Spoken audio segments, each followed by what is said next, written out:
Hello, everyone, and welcome back to the Point podcast. It's Tuesday nights. You know what that means? It's the second episode of The Observers, where me and my co-host Shamus Fillmore are going to recap episodes 3 and 4 of the Fox show next. Two really great episodes, if you ask me. But before we start, I'll ask Shamus, how you doing? How's your week been going so far?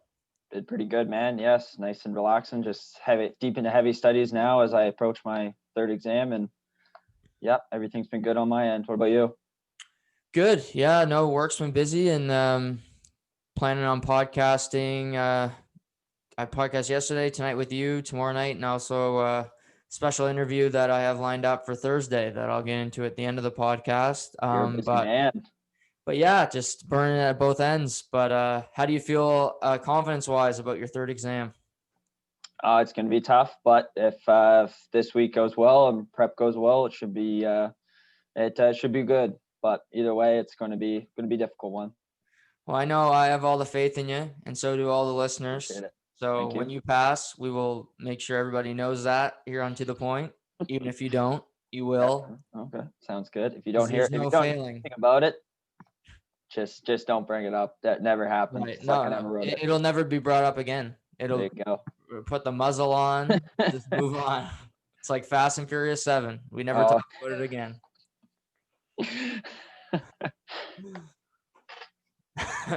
So, like I said, episodes 3 and 4 of Next were really good for different reasons. Both had really different feels to the episode. But episode 3 starts off where we see a woman we haven't met yet in the show, and she's on a plane, and she's kind of conversing with another fellow traveler, and all of a sudden the plane starts going down. And we have no idea why, but we later in the episode we find out this woman is actually quite critical to the overall plot. Yes, yeah, no, it's really a huge shocker because after watching the first two episodes, you know that there's definitely mischief behind it. There's something happening, to this plane that probably the pilots or someone in the cockpit doesn't have control of, and all you know is that this plane went down, and all you can think of is what happened here. It's a crazy start to any episode. Right. And so the plane goes down. It's not really touched on for a while, but after the start of this episode, we see LeBlanc and Salazar both lining up their family's future.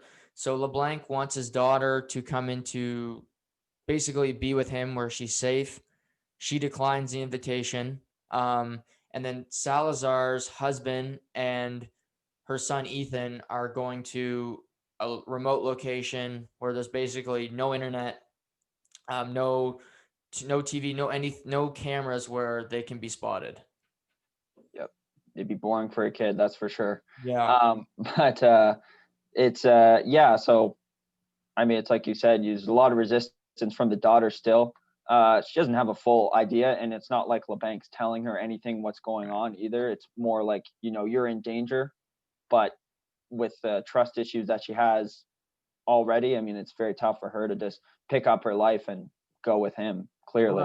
Right. They have such a fragile relationship at its best day. And Yeah. I just think it's so evident that, he has, sporadic fatal insomnia, but he's such a bad communicator on so many levels, because he's either when he's normal, he's really condescending, or he doesn't share information. And I don't really know why. Do you ever like a theory? Do you think because he thinks he's smarter than everybody, or he just doesn't have that in his brain, or what's your thoughts? I think that it does probably have a lot to do with, his mind running so fast that maybe he thinks that, his daughter would be able to comprehend what he would be able to say, or, Right. How he would explain it to her. So he's like, why am I going to waste my time? I'll skip over that. Just do what I ask you without even saying please. And he just do what I say. So this will keep you safe. You know what I mean? Yeah, What about you? that makes a lot of sense. I agree with you for the most part. I just think, like you said, he's so brilliant that, and I've met a lot of smart people, and normally they assume that you know what they know. And that's kind of why you see smarter people kind of struggle with social interactions. Sometimes, yep. Because they're they're just not accustomed to hearing like no or like why, and they're just kind of go go go people. Mhm. That's LeBlanc to the ultimate To a level. core, yeah, to Yeah, his core. for sure. So we see that Salazar's family's leaving, and I'll kind of speed ahead a bit. We'll turn around back to what happens with LeBlanc and Salazar. But on their trek to this remote location, they're driving over a freeway, and an APB is put out on the type of vehicle they're driving and the license plate. Mhm. This is just a first sign of things to come for a really bad day for Salazar's husband and her son. Yeah, no, it's gets pretty scary, obviously. It's worth noting that the vehicle they travel in is like a very old muscle car. Right.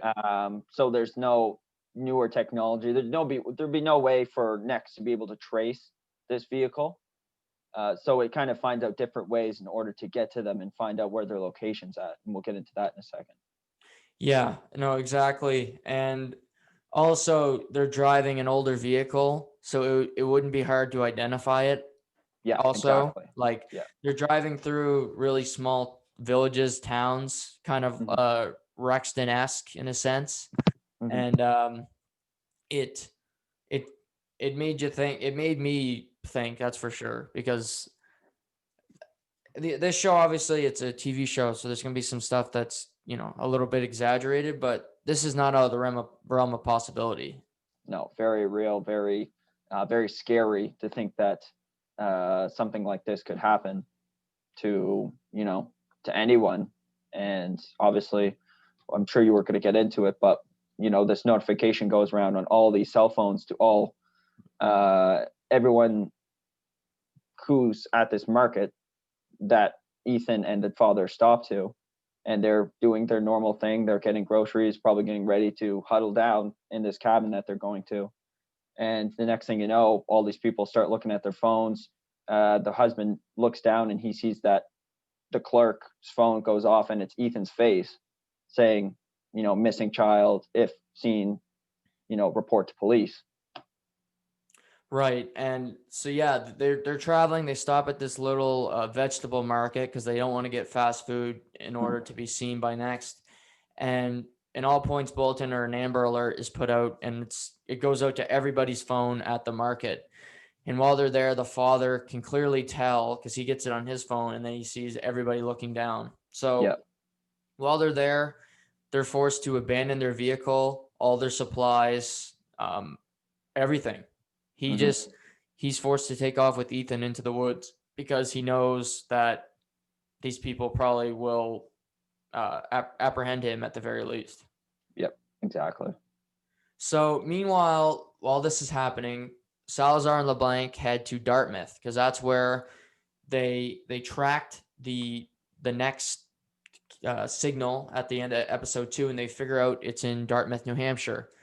So in Dartmouth, there's a big tech company called Biomotion. That's in Hanover, and it's run by Richard Parrish, and he is a quadriplegic. He doesn't really have limbs. He doesn't have access to any motion or any functions. Everything he does is powered by computer or software. Exactly. And he's basically a Stephen Hawking type, Hmm. but but computers. He has all his brain power, but just nothing else. Yeah, it seems like he has a breathing apparatus right to his neck, so it looks like whether he has something wrong with his internal organs, he needs to be pumped some kind of air at all Right. times in order to live. Yeah, he has that like you said, he has that oxygen tank. If the oxygen tank stops, he will die almost instantaneously. Exactly. And but we find out very quickly that the guy is brilliant. Hmm. Him and LeBlanc are very much on a similar level because LeBlanc speaks to him very differently than he does the average person. Yeah, that's worth noting because he knows they have a. I don't know if they don't have a checkered past by any means, but I think that bank probably approached this Richard person multiple times to work for him, and that just shows you what he thinks of Richard and how smart he thinks Richard is. Exactly. So they're there. They're looking, trying to find any sign that Next or people inside of the Biomotion have done anything to help Next.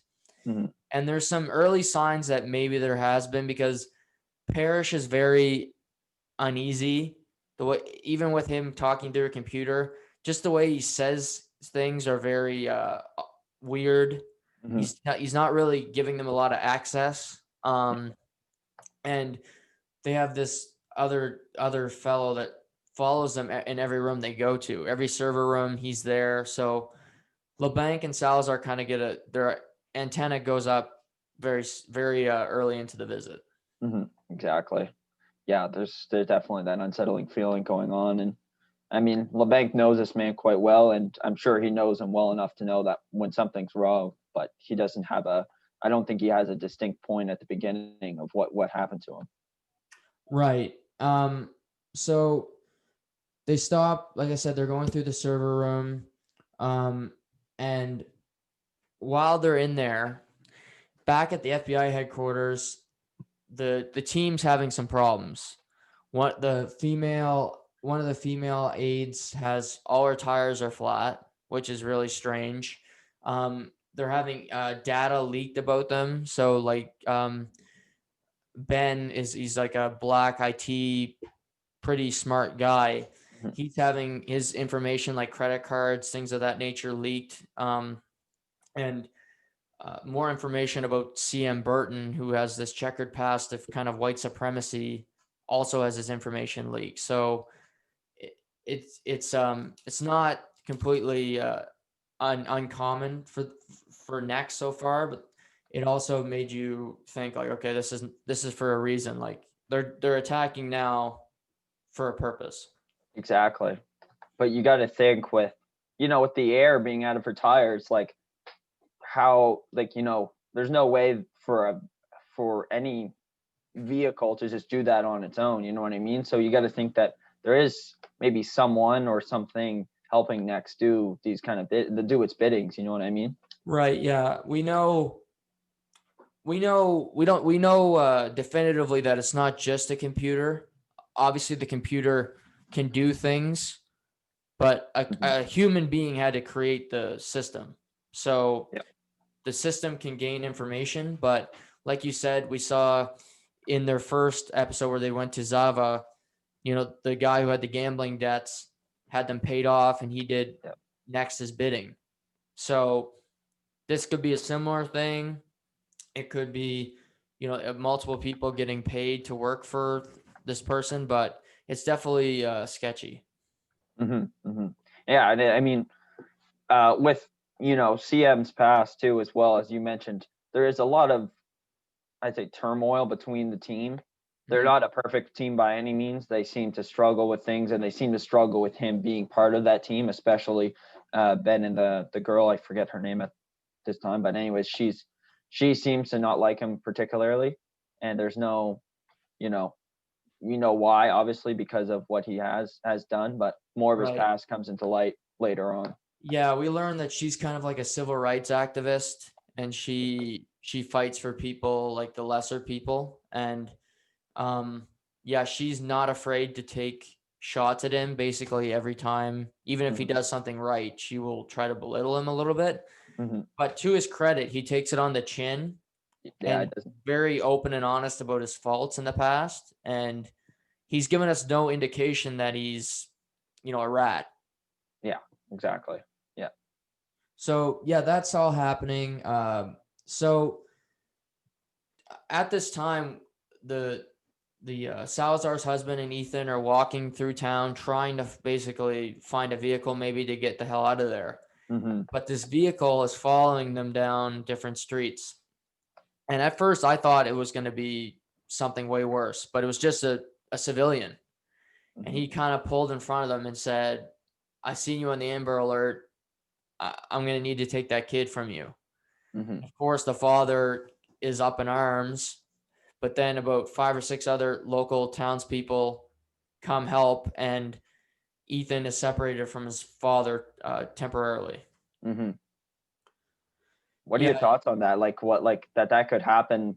I mean, it's so well known that like there's so many bad people out there and obviously taking their kids away. But here's this guy who, he's not doing anything wrong. He's Right. literally just trying to protect his son, and this happens. Like, what are your thoughts on that? Yeah, honestly, this gets to a deeper thing because Salazar and her husband, they're I don't know if they're they might be like Puerto Rican or Hispanic. I would Hmm. say that's their uh, yeah, I'd say probably Ethnicity. Hispanic, yeah, Yep. ethnicity. But it's interesting because it kind of made me think of in like the George Floyd type scenarios, or somebody not doing anything wrong but being punished for it. So Exactly. it and obviously this was filmed before George Floyd and everything, so that's interesting too. So it kind of made me think of the past couple of months and what's been happening in the United States, just with minorities not getting the benefit of the doubt. Oh, for sure. And being targeted. I mean, who's to say that maybe this guy gives him, another look or gives him a chance to explain himself? But this guy's, clearly he's walking up to them, and he's got people with him as well. There's a woman, you could see her approach, Ethan to try to take him away, and he's Mhm. clearly uncomfortable by the situation. But yeah, that maybe, if it was the other way around and this, they were white, maybe they would get a chance to speak and, actually explain themselves and what's going on.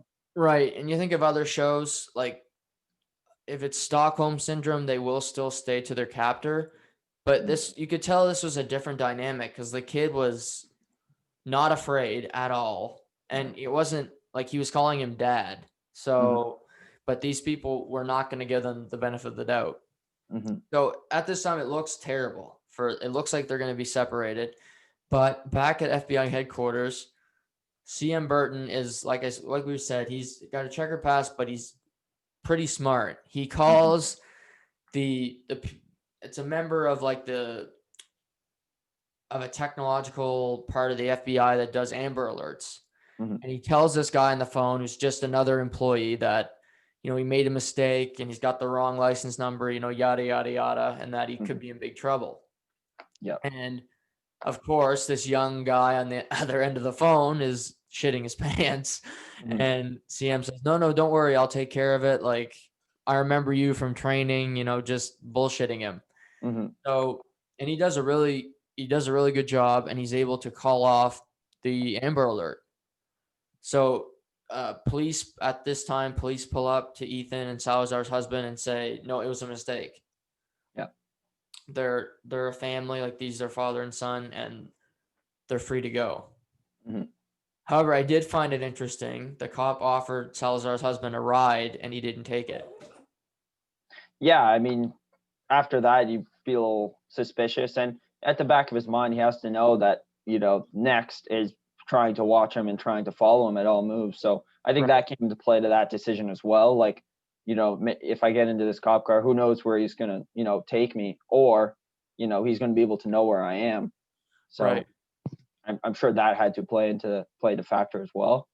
But I thought it was so clutch by CM. I mean, I really thought like there's no way you're getting out of this. Like how on earth would like how on earth are they going to like basically get out of the situation of being separated? And yeah, no, it was clutch by CM, and he definitely a character you want to like, but you just don't know enough about him and maybe what he did before in order to get that ankle bracelet.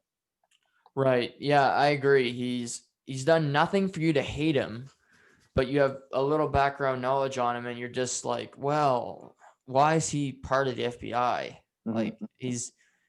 and again, but everything he's done to date has been Yeah. for the good of the team, and really, he's been the best Oh, player on the team because he's done more than anyone to help Salazar, and he's always supported her no matter what.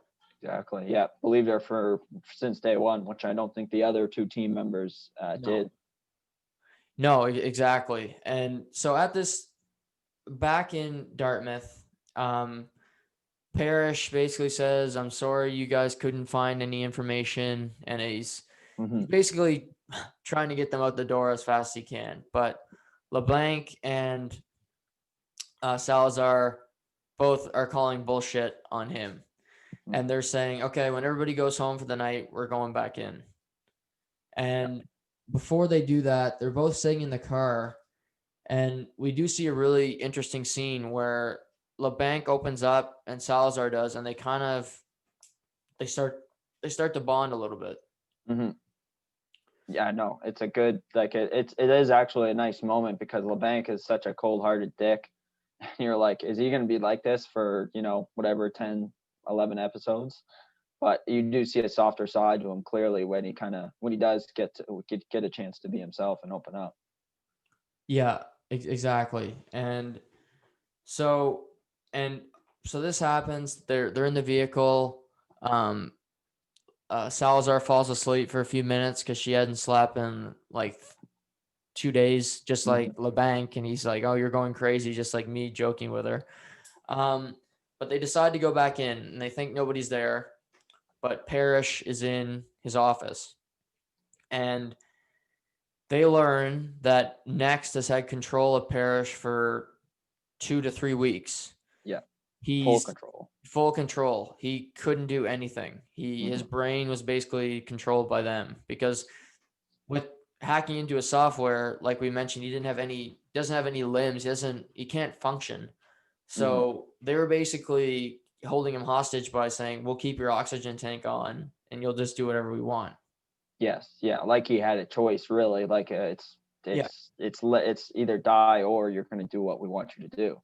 right. And so Parrish, they eventually get Next off for a brief moment, and Mhm. Parrish tells LeBlanc that the plane crash victim that we mentioned to kick off the podcast had figured out that Next had control of Biomotion. Really, they were using Mhm.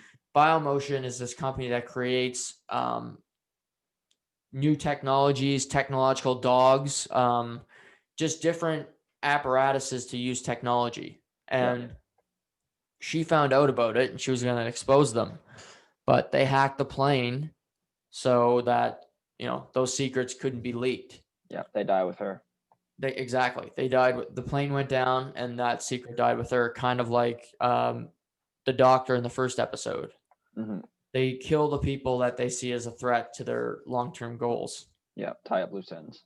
Yes, and so they help out Parrish. LeBank's kind of with him, but he tells him what servers to go to kind of access information on Next. Mhm. And Salazar goes to the bathroom, but while she's there, she sees this server, and basically Next starts taunting her with Ethan's voice and Mhm. Well, Doc. what this thing is like if you could picture just a mouth Right. and then a machine behind it, doing all the actual talking and stuff.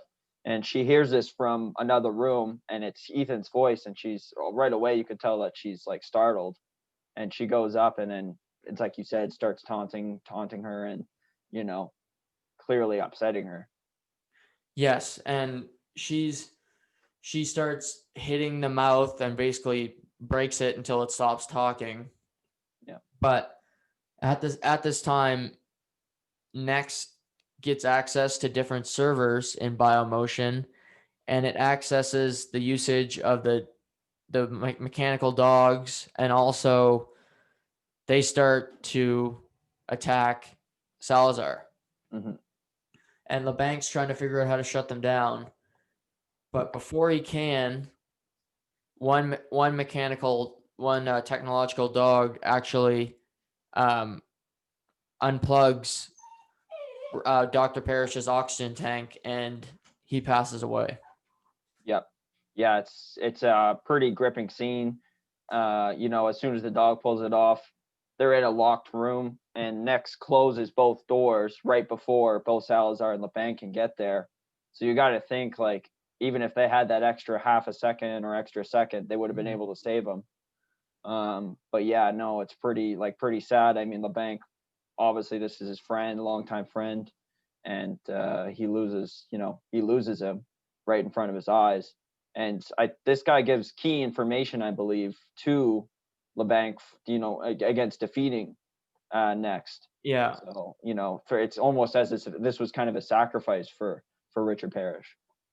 Right. Yes. Exactly. He got free of it, and he got to tell his friend key information, and he Mhm. paid the ultimate price. But they they learned that Next has to have somebody controlling it, like you said, a human person creating or controlling it from afar, Mhm. controlling the power of the technology. But somebody, a physical person does have to be active for it to be this effective. Exactly. Yes, which makes you. I mean, your mind's running like who could be behind this. But obviously, there's very few people that know the system as well as the people from Zava. Right. So it kind of looks like the third episode is going to end with just Dr. Parrish dying, and Ethan and Salazar's husband are still driving to their new location. Hmm. They seem okay. They steal a truck, another old truck with no real technology in it, and they take off. But the episode ends very strange. It flashes to a central prison in Honduras, and an inmate's door is opened, and we don't know why, but his door is open, and he's able to walk free throughout the jail because doors just keep opening for him.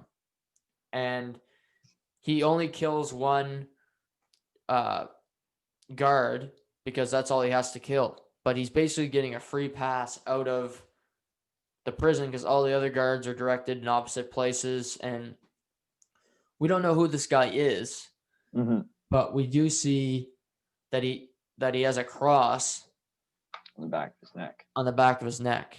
Hmm. And I think the episode ends like blatantly ends with him on a plane, and he has the pictures of Salazar's husband and Ethan both up on a laptop as he's traveling. yeah, see, I thought that was a different person. I thought that might have been somebody directing him out of the jail. Mm. See, I thought it was him traveling, and I thought that was basically It could have next giving been him a target. But yeah, you could be right. just because going into the next episode, it's not we don't think that's who he targets. If it Mm. is the same person, you know what I mean? Hmm. Yes, fair enough. Fair enough. So, not to get everybody too confused, but so the next episode starts with a kind of a weird scene because LeBlanc's daughter is on her cell phone. She's just at her home, and two sketchy FBI agents who show no identification, don't look like FBI agents whatsoever, come to her door and say, yeah, you're gonna have to come with us. Hmm. And she's basically like, no. And they're like, no, it's not an option. You're coming. And she goes, Yeah. okay, I just gotta make a phone call. And they grab her and throw her in the back seat. Mhm. And I don't know about you, but I thought, okay, these two guys are working for Next and they're taking her. Yeah, I mean, that's 100% what it looks like. It feels like no indication that these guys have any or any relation to the FBI. So you're like, you mean and you feel like that she's in a lot of danger as well. 100%. And it's funny because she gets she gets to the FBI, and of course, the first door that opens is LeBlanc. And he's like, Hmm. yeah, these guys, I sent them because you're too stubborn not to come. And I know more than you do. Hmm. Yeah. So, yeah, he takes them. It's kind of a funny scene because he's just so arrogant. And she's like, what the hell, dad? And she doesn't want to be around him anyway because they don't have a good relationship. But she's now stuck at the FBI. She goes, what can I do? And he says, you can do anything you want. You just can't leave here. So basically, you have no life. Yeah, he basically says, "I'm a prisoner," and he goes, "No, you're not a prisoner, but you're going to remain on these grounds at all times." Yeah, this is 2020 and we're on lockdown. So just stay on this floor. You Yeah. can go to the bathroom. I'll get you some snacks, but you're not going anywhere anytime soon. Yeah, which is what he wanted the entire time. I mean, Oh yeah. throughout the first three episodes, he's like, I got to get her away from this. I got to keep her safe. So, now he gets what he wants, but at what price, right? Right.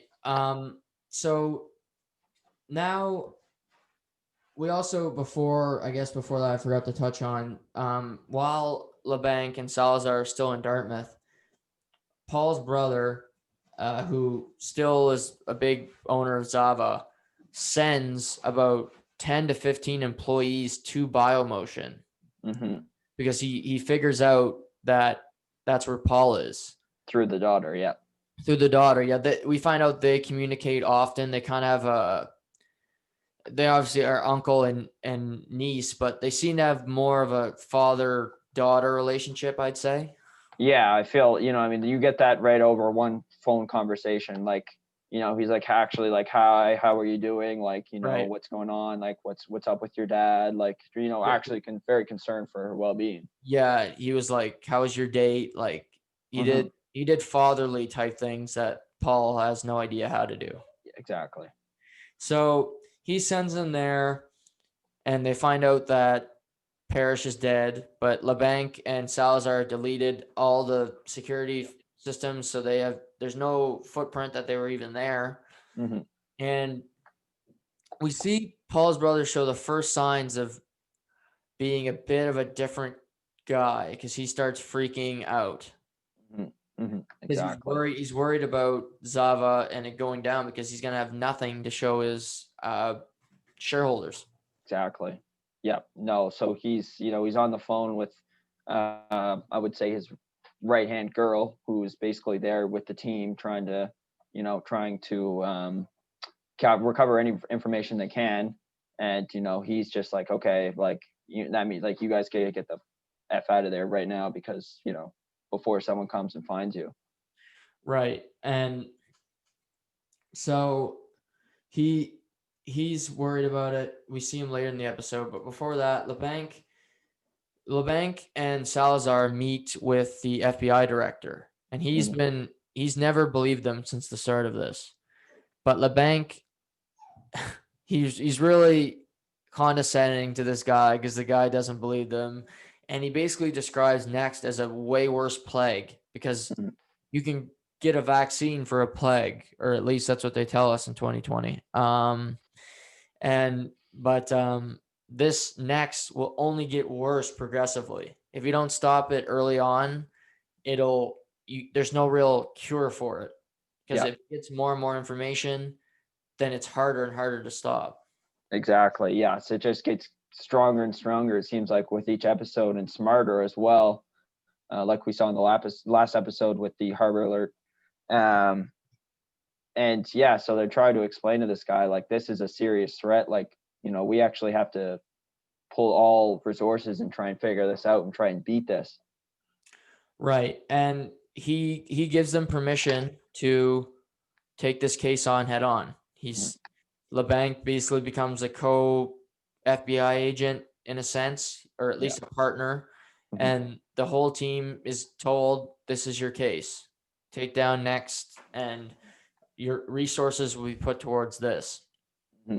Um, while this is happening, CM, who, like we mentioned a ton already, just checkered past, and it kind of rears his ugly head in this episode.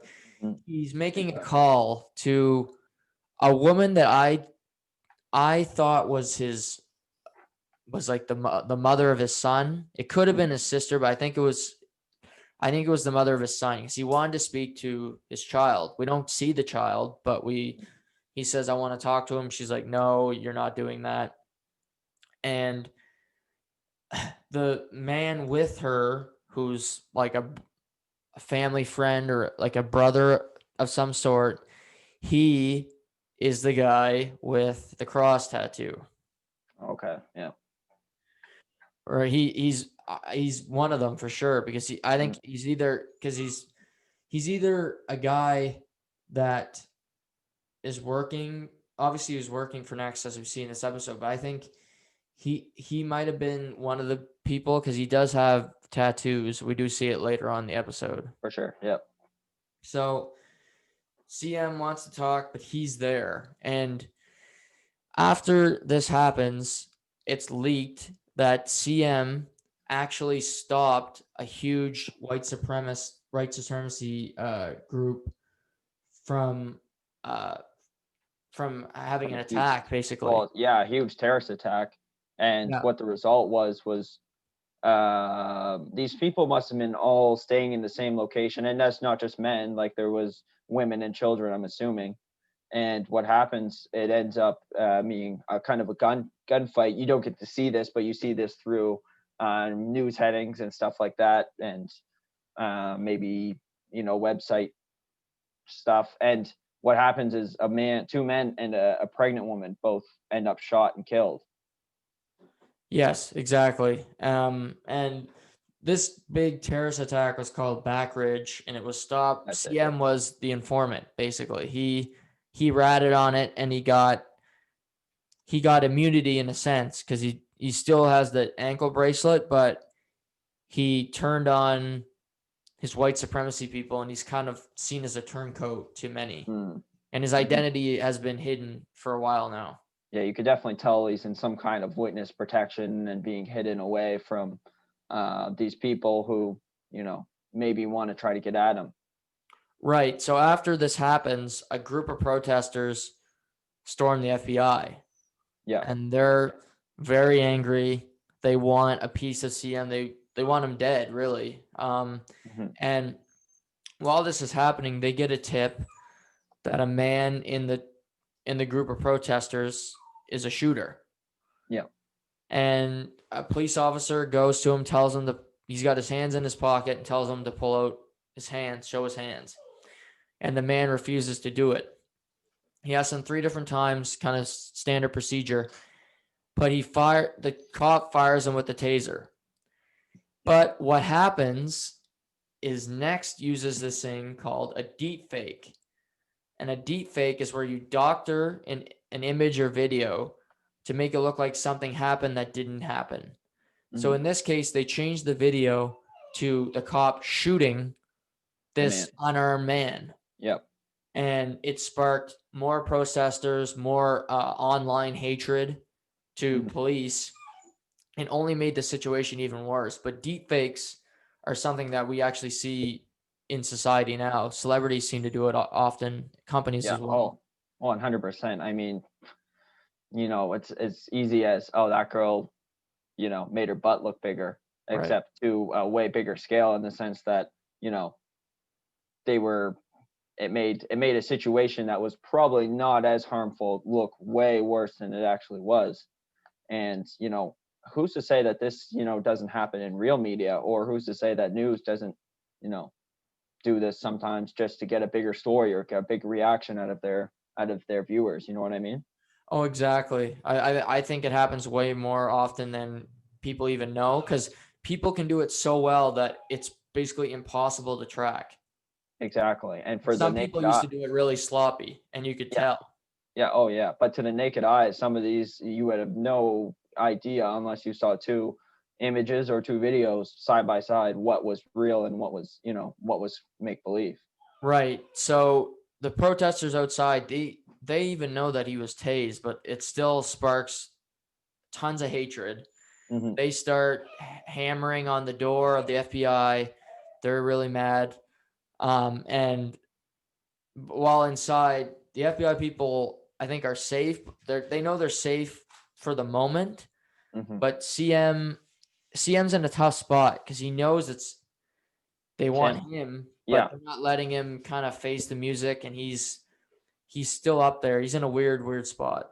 Yeah, you see the team kind of bond around the sense that they're going to protect their team member, because even if maybe it's checkered past, and you kind of see the girl give him a little leeway in this episode and Yeah. kind of lighten up a little bit, and him and Salazar have a really cool moment where it's just the two of them, and she's like, okay, like, you good? And he's working away. He's like, oh yeah, I got this. And she's like, no, like, are you good for real? Yeah. Because like obviously it's kind of his demons and his past is really coming back to haunt him in a way this whole episode throughout the whole thing. Right. He tells this interesting story about when he was a kid and his family went to like a county fair, Mhm. and they noticed that a black family was running one of the stands, and their father told everybody to get back in the vehicle and go home. So Exactly. clearly he had a family that were bigots. Yeah. So he Yeah. was That's raised interesting. to hate other ethnicities. Hmm. But through growth and maturity and just life, his superior is a female Hispanic. Hmm. So he's clearly not, or he might have been just, I don't know if he really was, but he was, you hear about it, you're raised in it. If you were raised by an abusive father or an alcoholic, the odds of you becoming an alcoholic are exponentially higher. So Hmm. your surroundings have so much about what your future could hold. Exactly. No, I 100% agree. So, and then we discussed this on through text, but the I think the best scene of the whole episode, and I thought it was fantastic acting by John Slattery. But we learn that the disease he has, which is sporadic insomnia, fatal insomnia, it has a 50% chance of your kids getting it, or your next of kin. Yep. And he's taken hair and DNA from his daughter to get tested. And he thinks that he gets a call from his doctor, and he On hears a him, right, and it's not on his phone clearly because he doesn't own a phone, but it's on a on a paper. burner. Yeah, it's on a burner phone, so he's He's clearly upset by it. right. He's told that she has it, Hmm. and he's in a bathroom by himself. And at first, I thought, okay, this is real. But then you see him in the bathroom, and he's clearly hallucinating to the highest degree because he's absolutely losing it. Yeah, exactly. Yeah, it's one of those, and you to pull for an actor to pull off that well. I mean, you'd almost think that they'd have to get some kind of emotional rage from somewhere else to pull a scene like that off of, because he's screaming at his phone, he chucks his phone against the wall, and the way that it was shot too, where it was shot almost like if you were a fly on the wall with a red, and the entire bathroom is just dimmed by this red light. It's really, really cool. Right. Yeah. What it made me think of, Shay, was in Joker, when he kills the two guys in the subway and he goes to Yep. that dingy bathroom and then he just Yes. starts dancing. Yes, exactly. Like, it was similar to that because he's the only one in there and the Hmm. camera is like zeroed in on him, but it's such a cool how That's you a great. act and can do that so effectively. Yeah, It's really exactly. Yeah, same kind of feeling for sure. so yeah, he's in there and he leaves the bathroom. I think he realizes that he was hallucinating, but Yeah. he's still a bit uncomfortable because he's Hmm. telling his daughter, "We need to get the hell out of here," Yeah, which at the moment makes no sense because they are safe at that moment. exactly. Yeah, it leaves you in a world of confusion because you're thinking, what reason would you have to leave? They're literally with probably the safest people you can be with at this time. Yeah. But I think it's a great way. If I'm talking pro next, it's a great way for them to split the team off into two different groups, right? Like, I'm gonna freak LeBlanc out. That way, he's gonna go, or he's just going to take off on his own and not be able to help the team whatsoever. Right. So in this moment, while this is happening, the downstairs, it's basically a garage door and it's opened Hmm. and it's by a computer or we assume by Next. Hmm. And all the protesters start coming into the Yeah, FBI headquarters. flooding in exactly. Yeah. But our man who was linked to CM, before he's actually a protester, but before he does, he kills CM's mother of his child Hmm. and and His father, essentially, his yeah, like father. it's their Yeah, father. yeah. So he shoots them both in cold blood, Hmm. and he leaves, and he's got his phone with him, and this he's getting texts. We don't know who from, but it's telling him where to Where to go in the go? building. Exactly. Where to dodge FBI agents that are coming, Right. where to grab, an FBI jacket so he's blended in with the rest of the floor. Right, exactly. So he gets an FBI jacket on, it's telling him where to go, and he goes to the floor with Salazar, um, and CM, basically all the team but LeBlanc and his daughter, because they're in a stairwell somewhere trying to escape.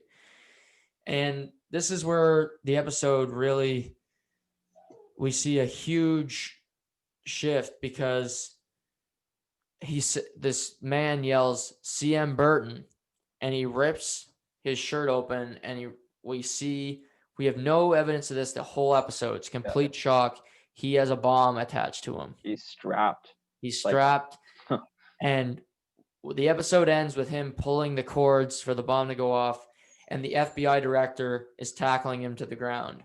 yeah, and that's But how we it ends. know the bomb went off. Yeah, for sure. And I mean, it's so true. Like, I mean, what do you think of, not being able to see that there was any indication of a bomb throughout the whole entire episode, and just for him to turn around like that in a second, and then, as a viewer, you're pretty much shocked. You're like, what is about to happen? Right. Yeah. I think of just watching shows like 24, where, having a bomb or, terrorist attacks on the president were, an episodic thing. It was just normal, but Yeah. you knew about it. And you're Hmm. like, okay, they'll stop him, or, they'll kill a minor character. Hmm. But in this, you have no preparation for it. So Exactly. leaving this episode, I don't think CM was killed. I don't think, obviously, Salazar wasn't killed. That doesn't make much sense. Hmm. But it just leaves you with a different feeling, Oh, because 100%. technology, unlike human beings, can keep a secret.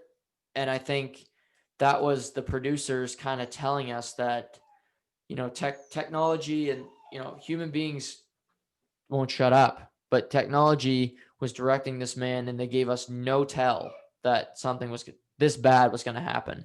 Exactly. Yes. And I mean, it also makes you know, like, anyone's deepest, darkest secrets are pretty much on full display if someone clicks the right buttons. Clearly, like, CM, was in hiding, and he had, maybe his life wasn't turned around clearly by that phone call we saw with this woman. Mm-hmm. But for the most part, he was safe from happening. Yep. And how quickly did his life turn around because of Next basically flooding the airways with what he did. Exactly. Well, he's in Witsack. I mean, just, obviously FBI shows like Homeland and that talk about Witsack, but I think it's one of the safest places you can be. Once you're relocated, like you're never heard from again if you don't want to be. Exactly. Yeah, 100%. So, Yeah, and yeah, like you said, it just makes you think about security. Like, how much security do you really have? Like, exactly. if you go on social media, I think back, just to bring sports into it. Josh Allen, the quarterback of the Bills, it was draft day, and he had tweets about kind of racial issues. It was from rap music, but he used the N word, like he direct quoted it, and he used the N word, and it kind of hurt his draft stock. He dropped a bit. Hmm. So it cost him, money on a small scale. He's still playing, making money, but it can affect your job employment with people and how people look at you. Yeah, and most recently, I mean, if we think of the campaign against Justin Trudeau and the blackface, I Right. mean, how old was that picture? And at the time, it seemed quite innocent, but anyone could dig up anything about you to use against you, if it comes to anything political, or even just to get at you or hurt you in some way, like Josh Allen. Right. No, you gotta, just a PSA to everybody listening. Be careful what you do on the internet or what you write, because it doesn't just affect you in 2 minutes. It can affect you 10, 20 years down the line, because somebody that's good on the internet, it doesn't take a lot of effort to go find it. Exactly. What did you think of the writing between the episodes, and what they were able to come up with? Because I thought some of the stuff was super clever, in the sense, like, Next taking over Parrish's chair, like the Stephen Mhm. Hawking chair, and also with the bomb being basically kept secret until the very last minute of the episode. Yeah, I liked. I liked how the 2 episodes were very different in feel. This Mm-hmm. 3rd episode was kind of like, okay, what's happening here? Like we got to uncover it. Where the 4th episode was very go go go. We saw a lot of different action, Mm-hmm. different revealing information about people. Yep. CM, it showed us how bad it can get for LeBlanc and his disease, Mm-hmm. and that he's basically taking speed every day. Yeah. Yeah, we didn't even mention that yet. Like the guy's on clearly on crack.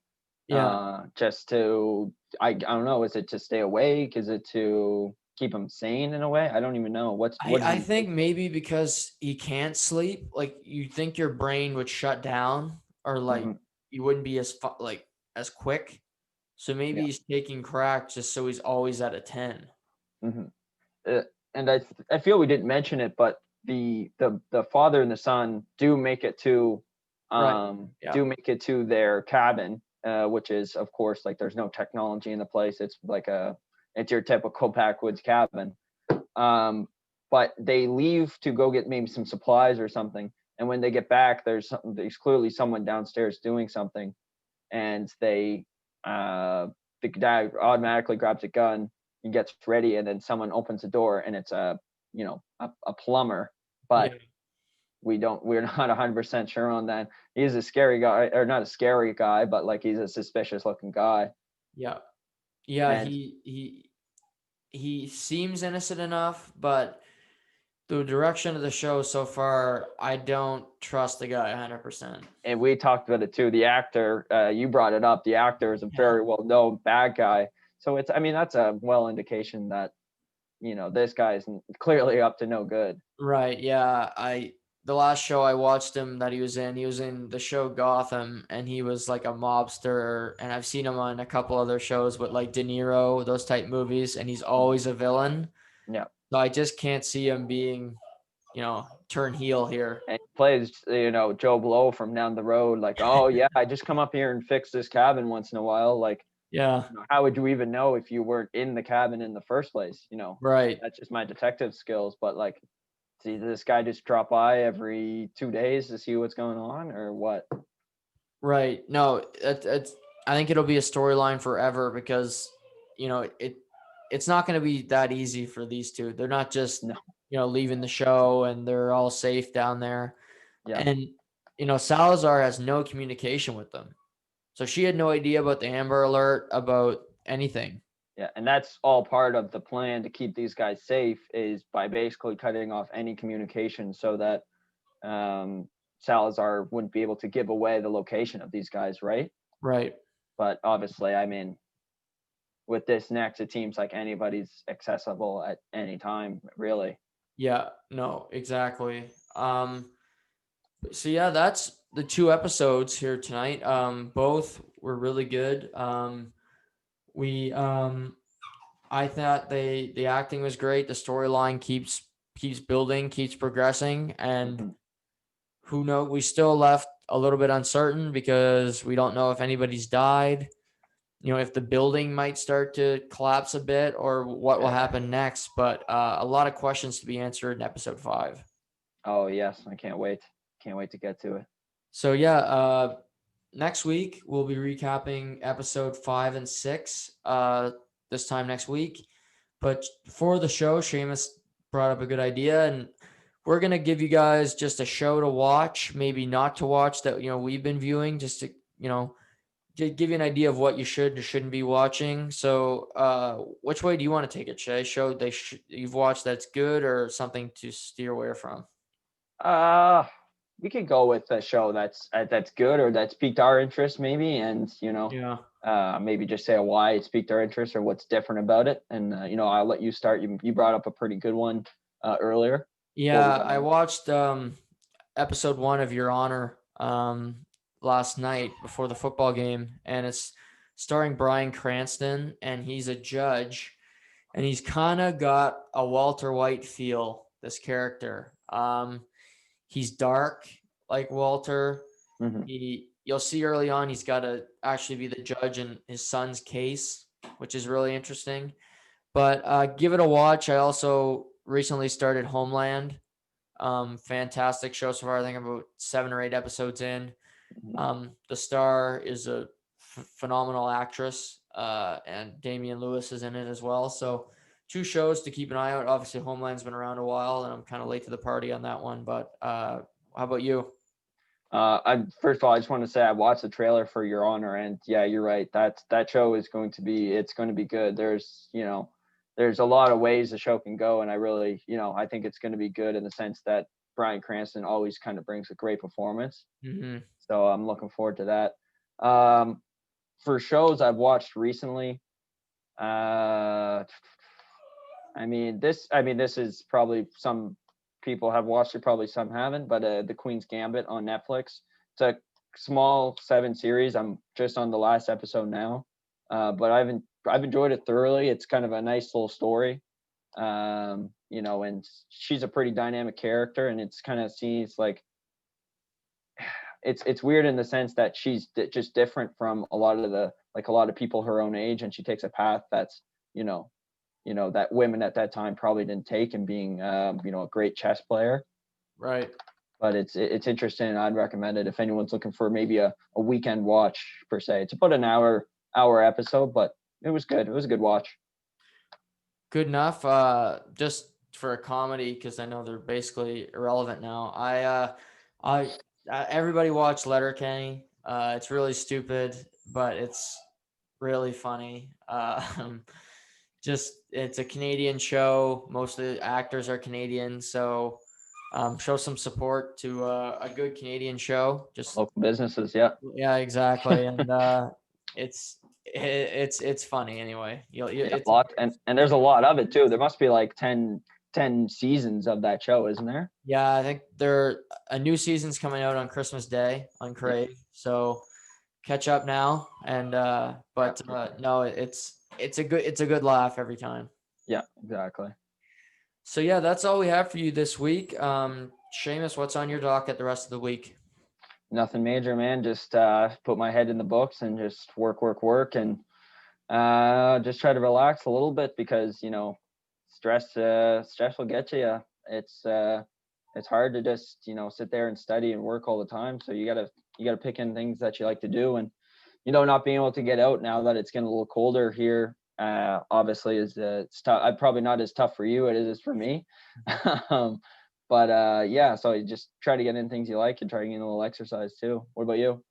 Yeah, same. Just work and gonna watch the Baltimore Dallas Cowboy game tonight. But yeah, football almost every night of the week. I love it. But tomorrow I'll be recapping the Monday Night Football games, the doubleheader last night, where we saw the Pittsburgh Steelers' unbeaten season come to an end, where the Washington football team picked up a big victory.